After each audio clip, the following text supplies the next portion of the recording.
I was always on the stage performing, badly probably, but realised that wasn't really my destiny. So I went to university and did a drama, theatre and television degree.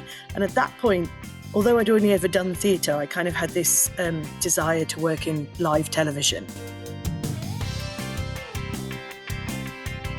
For me, my one way to try and address it is to, I've always said if there was another one of me, I'd have someone going into schools every day to celebrate the wonderful work of our industry and tell young people that we exist.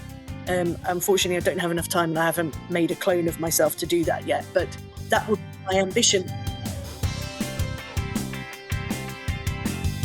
So all that pushing of technology and, technical wizardry, rock and roll really spearheads, and then eventually that sort of trickles down into the sort of corporate world and then down into theatre. You think now theatre shows do use LED, they do have sets that are much more technical.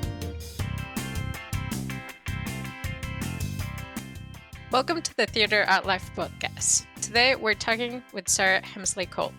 Sarah trained at the Royal Welsh College of Music and Drama as a postgraduate stage management student.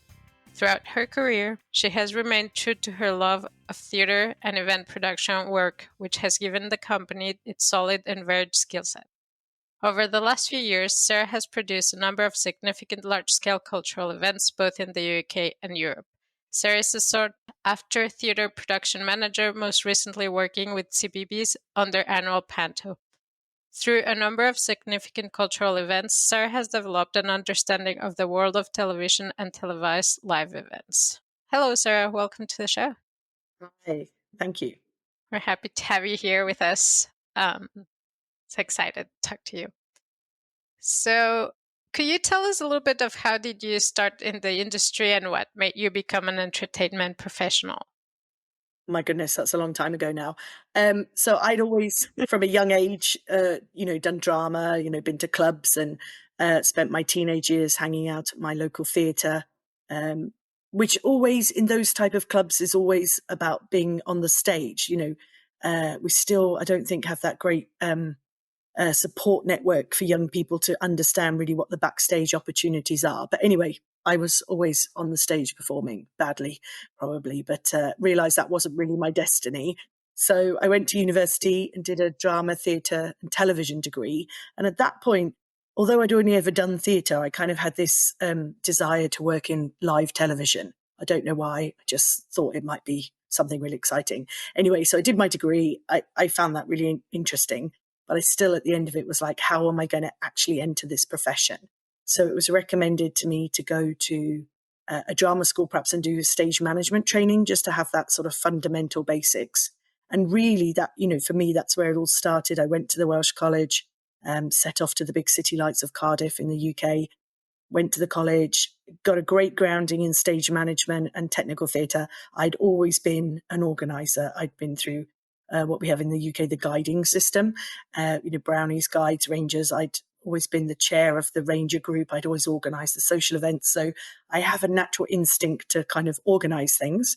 So of course, stage management, once it was all revealed to me what those component parts are, obviously was a bit of a dream. So from there, I obviously did my training. I just did the 1 year and got going in the profession. And bizarrely, I was a venue technician completely by default for one of my first jobs, which took me around the sort of valleys of South Wales where I live.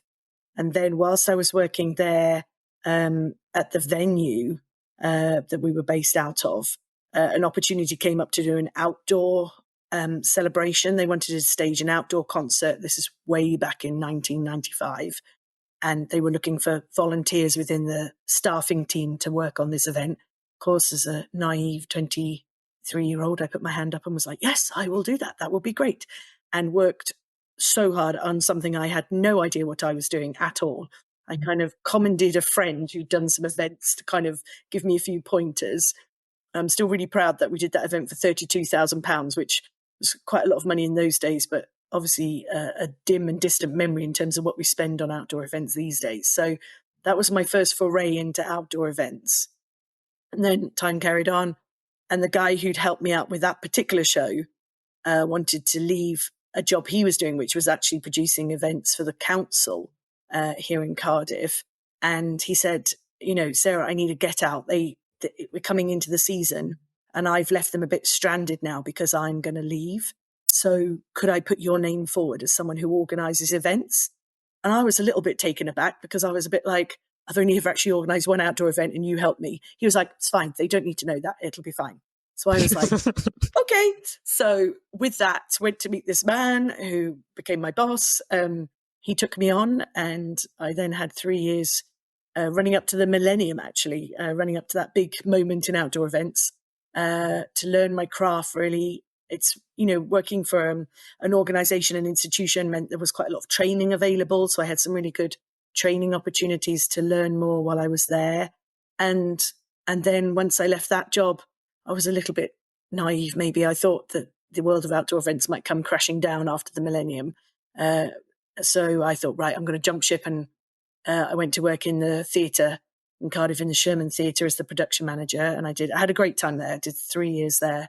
But then I was spending my time off on my holiday time working on some outdoor events for a concert promoter who did some stuff in the city. And after a couple of years of working with him and just on a few shows, he sat me down and was like, Sarah, what are you doing?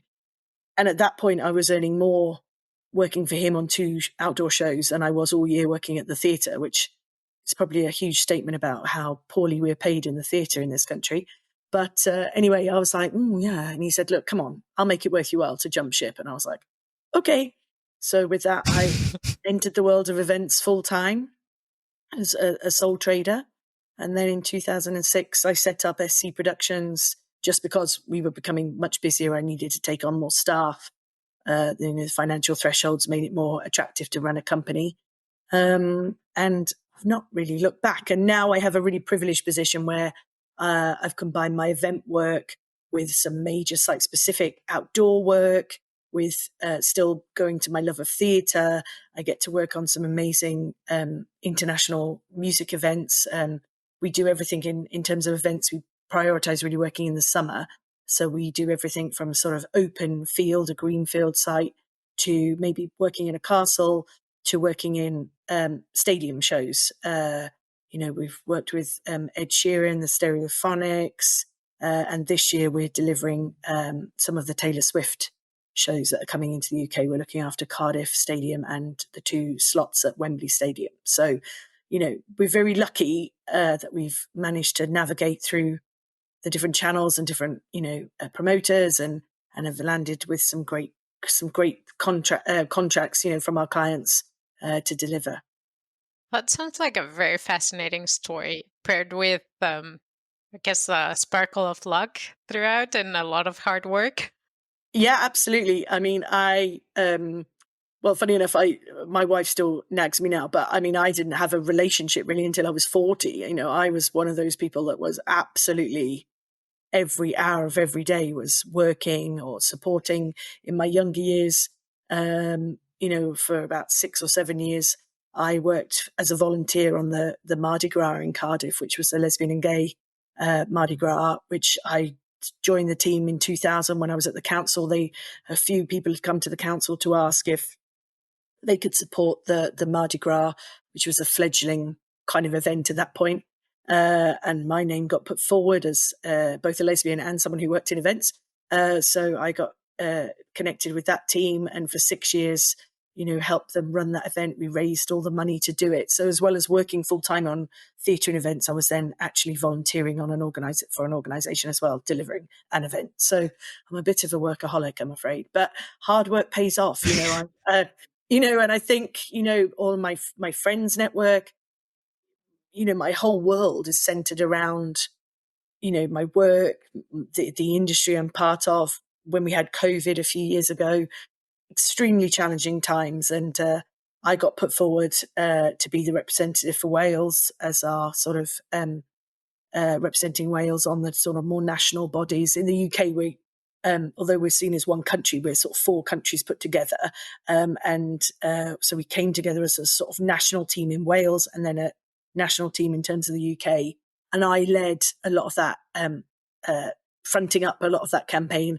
You suddenly get thrust in front of a camera and have to do interviews, etc., with the media. And I suppose, even back when I did the Mardi Gras, although I've always considered myself a backstage person, I don't particularly crave the limelight.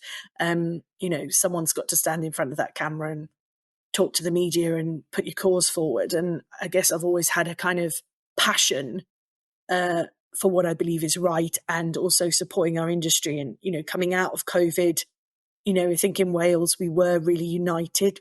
We gathered everyone up. We looked after each other during that period of time, and, tried to bring people together in sort of outdoor, not protests as such, but sort of front campaign work. And again, I think, I'm really proud of the community I'm part of. That's fascinating. I think you've mentioned a number of things that I could circle back to. But it feels like you were somehow going, or like everything in your life, like you have worked outdoors through a long time. You had always been engaged somehow in the political organizing things set up so that you could lead all the situation during COVID, which was really hard too. And I think you guys were lucky to be able to have you and put you on that position that you could speak for the entertainment community with such background, saying, okay, this is what we're struggling with, these are options we can put forward, and how could we move forward. That's nice. That's Yeah, I fascinating. mean, it was, in the UK, we, our sector, the event sector particularly, not so much the theatre, but the event sector is still a relatively new industry. I mean, I think that I've sort of been part of particularly the outdoor event world, despite my doubts that it would continue beyond the year 2000. I've seen that market, that whole sector grow over the last 25 years into a phenomenal business. But the thing we didn't have, which was really interesting during COVID, we didn't have any data, because we're just doers. We just get on with it. And there's the odd economical package, after an event's been somewhere, and they say, oh, it brought, X amount of millions into that community or into that town. But we don't really have any data in terms of how many people work in the event sector, really what that encounters. Is it everything from a birthday party, a wedding, to a major music concert? What events is such a broad term that's used particularly here in the UK, and I guess probably elsewhere.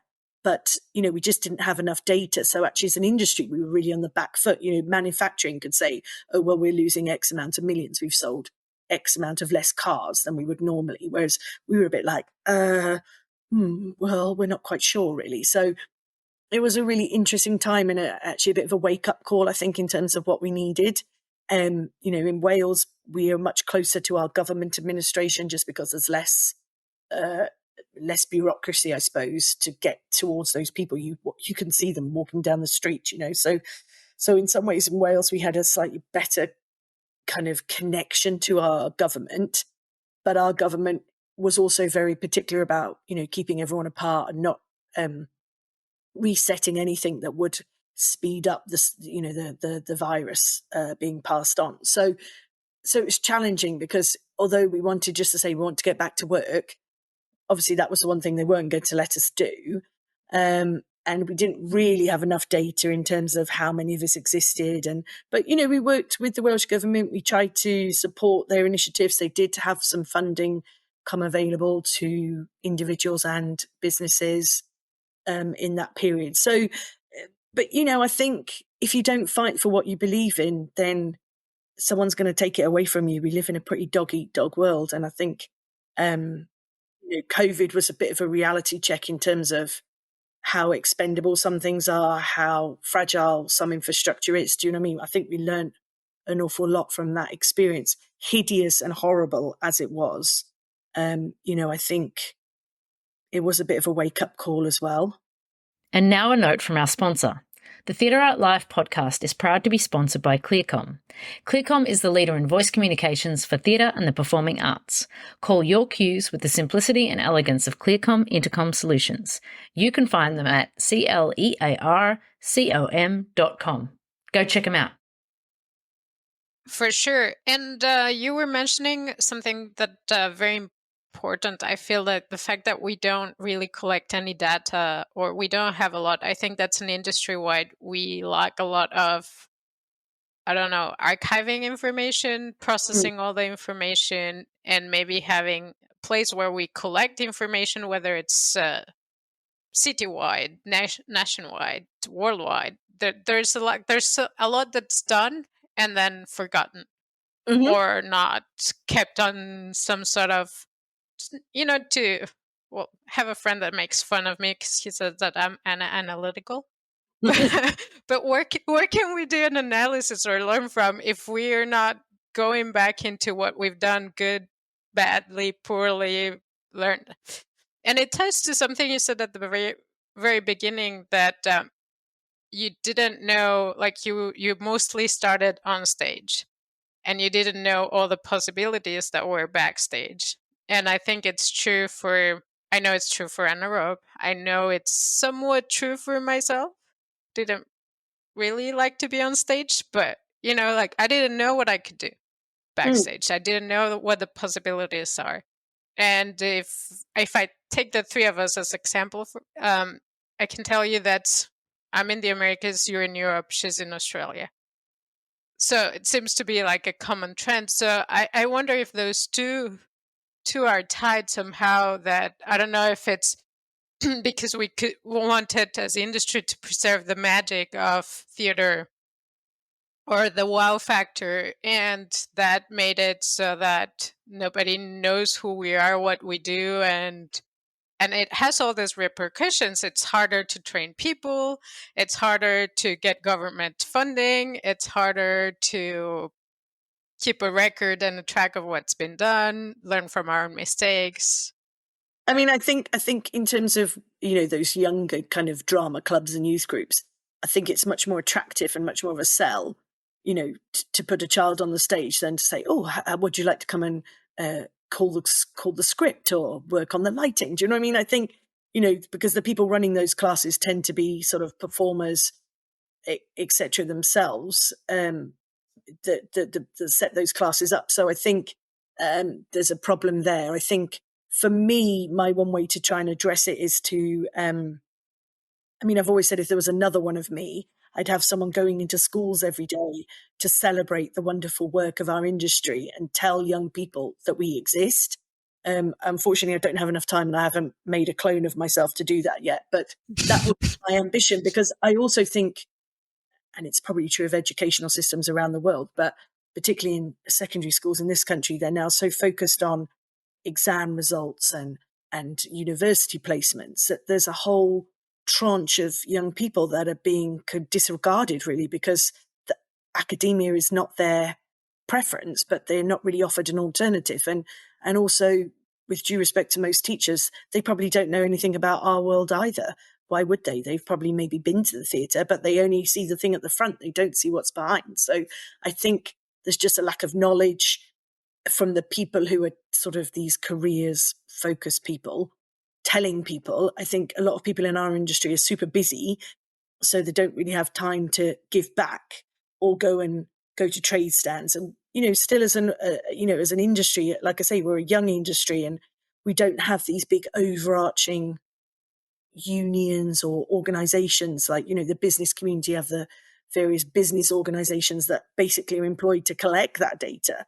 I think the problem with our industry is we just don't have that overarching body that the government have put in place to actually collate all that stuff. And obviously a commercial producer or a commercial music promoter, whatever, they're sort of in their own solitary world of surviving for themselves. They're not necessarily sharing that data. And any small organizations that we have where different people come together, again, it's another level of work on top of what they're already doing. And it's just a capacity issue, I think, in reality, when you boil down the nuts and bolts of it. Whereas, if you look at other sectors, the government, they have these kind of people in place that actually do that work and collect that information. And maybe that's the same thing our sector should possibly champion a bit more, is getting someone in a more senior level who can be a part of a department that's actually gathering up all of the information about our sector. But again, I think our sector is no one's ever really defined, and I think that came out in the COVID stuff as well. No one's really defined what our sector is. Is it a birthday party? Is it a wedding? Is it a music concert? Does theatre come into that umbrella as well? Site-specific work. I mean, it's vast. It's vaster probably than any other sector. Do you mean there's so many bits? We used to get into these site wrangles and calls that we were on in Wales because we were sort of lumped in with the hospitality sector, and they're all about bedrooms and hotel facilities and restaurants, and it's like, that's slightly different to what we do. Do you know what I mean? And then it's like, well, let's not argue amongst ourselves, because ultimately we all need to come together to push forward. So, I think as a sector, sometimes we can get a little bit precious about what we do, but really we need to kind of find some common ground, like you were saying. And interestingly, like you say, it's a kind of worldwide thing. But I think it's because, I mean, I know theatre's been around for centuries, but the world of events particularly is still very, very in its infancy.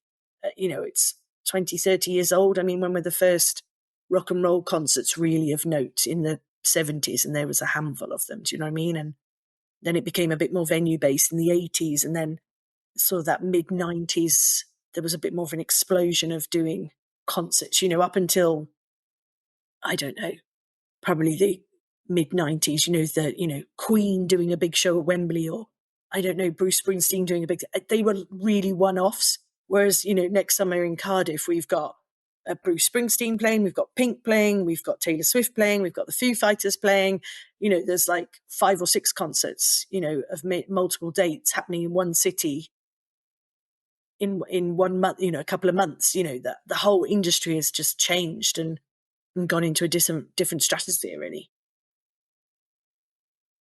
Yeah, how do you see your younger self that said there was not going to be too many events anymore, and then today working in like the Taylor Swift concert that's moving economies, literally?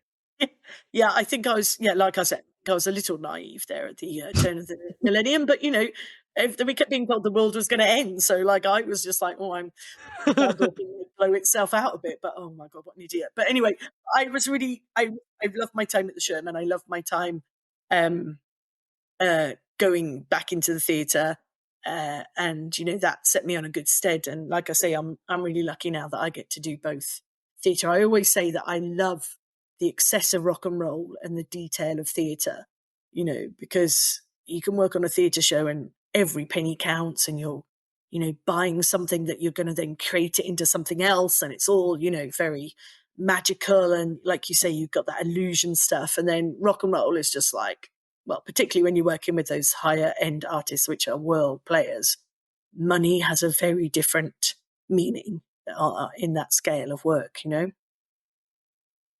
Would you say those are like the two poles of the industry somehow, or I think are so. there?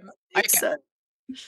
For me, that's always been my kind of take on it all, because there's nothing more when I'm making a theatre show when you look at the model box that the designers made, and then I know my gig is to make that a thing on stage, and all the little detail that they put in model boxes, which if I put my hands anywhere near it, I know I'm going to break it because it's so fragile.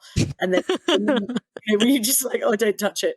But to know that that's my job, is to make that thing appear on the stage. I love that. And, that's all about the detail. Whereas, like when we do the Taylor Swift show in Cardiff, and when we've worked on the Ed shows, it's about scale. It's about, 60, 70, 90,000 people enjoying, particularly with Ed, that one individual. He's one guy on stage, and he's got to carry it. And how does one person speak to 90,000 people? And it's the magic of the kind of, the creation of the visuals, and the screens and that amazing audio that makes that experience unique for that person who's one of those 90,000. Whereas in the theatre, it's all that detail, that intimacy, that it's just a really different experience. And for me, that is that in my world and what I do, that's my two poles. Yes. Yes, when I think U2, which was the highest grossing tour before it was, that was before Taylor Swift was and is now. Yeah. I think what they both had in common was this, like they were both really trying to get to their audiences and find this intimate within the scale. Yeah. At least my gig moments, that's what I've learned from both of them. Yeah. Well, and that was interesting because in the Ed shows we did, the previous world tour, which was sort of 2018-19, he had an end on stage. The stadiums are always done at the end and, you know, playing out. And then on the tour we did in 22, which is still going around the world now, it was in the UK in 22, he was in the center. And his desire for that from his creative team and from him and talking to the guys was that he felt being in the middle of the stadium meant nobody would feel that they were that far away from him. And he was right, because he was like, you know, I'm one guy and I want to feel it. I want to feel the audience. You know, they're the reason I am the one guy I am, you know. And interestingly, on the Taylor stage, you know, her on the Eros tour, obviously she's got that massive walkway that comes out, you know, almost 3/4 of the way down the pitch. I mean, it's a huge amount of staging. And again, the video screens and all of that. But, you know, again, that brings her right out into that audience, which people are going to be wild about. Do you know what I mean? Because it's an extraordinary thing to be part of. So I think, I'm not saying there isn't an intimacy in rock and roll, but it's a very different intimacy to what you would create in the theatre. Yeah, for sure. For sure. Having one of those LED screens or having whatever like thing that brings the artist closer, but it makes it bigger somehow. Yeah. And I mean, it's always that thing, isn't it? It's that cascade, because obviously, you know, rock and roll has the money. Rock and roll can push those boundaries. I mean, you know, on Ed's tour, there's the screens that hang off the side, sort of stilt pieces are all shapes of plectrums. You know, they all fold up into this amazing kind of package that they then just get put on the trucking. You know, it's one piece that just folds in on itself. You know, it's all that pushing of technology and, you know, technical wizardry.